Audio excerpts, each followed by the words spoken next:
নবী সাহাবারা সাহাবাদের ছেলেরা আমি কেন আগে চলে যাই?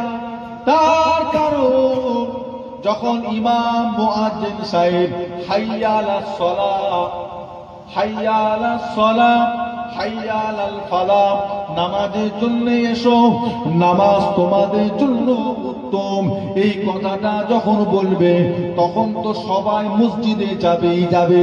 যেহেতু আজান কাটটা আজান কাটটা আজান হলো আল্লাহর ডাক। আল্লাহ তোমাকে নামাজের জন্য ডাকছে। যখন আল্লাহ হাইয়া আলাস সালাহ বলে ডাক দিলেন, তারপরও যদি না গিয়ে ব্যবসা করেন, ওই ব্যবসাটা হালাল হলো না হারাম হলো? কথা বলবেন, কি ব্যবসা? ওই সময়টায় যেই পয়সা রোজগার হবে ওটা হালাল রোজগার না হারাম রোজগার? হাইয়া আলাস সালাহ বলে যখন টাকা হয়েছে, তারপরও যদি মসজিদে না গিয়ে যদি ব্যবসা করেন, ওই ব্যবসাটা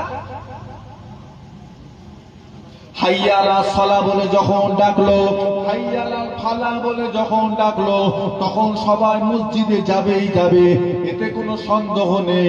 তবে আল্লাহ যদি কিয়ামতে আমাকে ধরে, এই সাইদ ইবনে মুসাইব, তুমি যখনই মদিনার মসজিদে প্রবেশ করেছো, হাইয়া আলাস সালাহ হাইয়া আলাল ফালাহ এটা শুনবার পরে এসেছো, তোমার কি জীবনও কোনোদিন মনে হলো না আল্লাহ ডাকার আগে আজকে মসজিদে চলে যাবো? প্রতিদিন আল্লাহ ডাকে তারপরে যায়, আজকে আল্লাহ ডাকার আগে মসজিদে যাব। কোনদিন কি তোমার মনে হলো না আজকে আল্লাহকে একটু বেশি খুশি করব, আল্লাহর একটু বেশি খুশি করব, আজানের আগে মসজিদে চলে যাব?